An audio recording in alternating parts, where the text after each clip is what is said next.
Je n'entre pas dans le débat du reniement de la parole donnée. On est homme de parole ou on ne l'est pas. On est homme respectant ses engagements ou on ne les respecte pas. Par contre, le 20 mars, les Sénégalais et les Sénégalaises seront appelés à voter dans le cadre d'une révision constitutionnelle qui engagera l'ensemble de la population du Sénégal sur plusieurs années à venir. Cette révision constitutionnelle est sans aucun doute nécessaire. Le Sénégal en a besoin. Cependant, le président de la République, à mon humble avis, se trompe sur la manière de la conduire.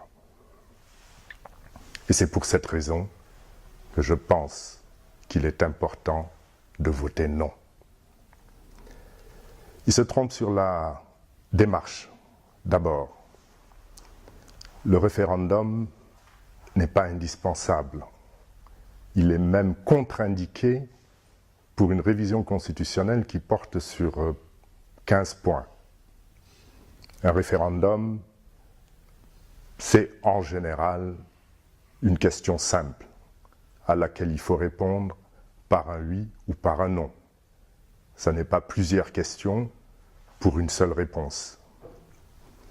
Il y a également erreur sur la démarche, car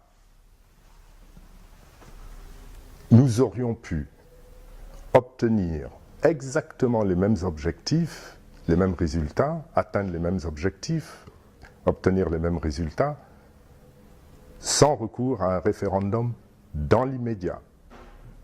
Le limiter à un oui ou à un non portant sur la durée du mandat à l'occasion des prochaines élections législatives et par contre porter le débat sur les questions techniques au niveau de l'Assemblée nationale. Il y a erreur sur la démarche car il y a gaspillage d'argent.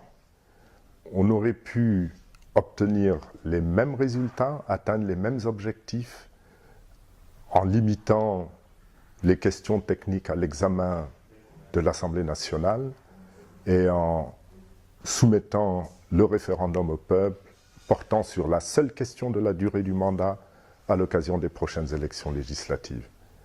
On aurait pu gagner de l'argent, économiser du moins de l'argent et également économiser beaucoup de temps et éviter ce que nous vivons aujourd'hui, c'est-à-dire un quasi-affrontement entre partisans du oui et partisans du non.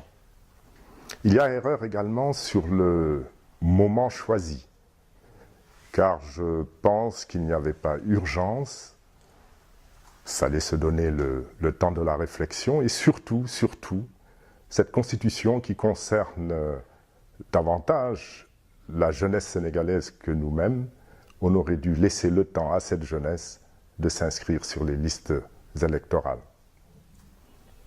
Il y a une autre raison qui appelle à voter non, c'est l'erreur sur le contenu de la réforme qui est proposée. En effet, elle contient, c'est vrai, il faut le reconnaître, des propositions intéressantes, mais il y a également des imprécisions. Le Haut Conseil des collectivités locales, je dois vous avouer que moi-même, je ne sais pas ce que c'est, alors qu'on me demande de voter.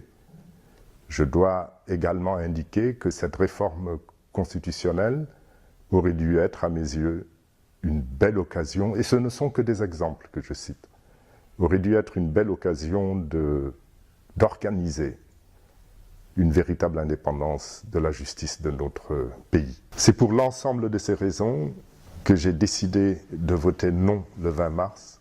C'est pour l'ensemble de ces raisons que j'invite les Sénégalais et les Sénégalaises à refuser le boycott et l'abstention et à voter non.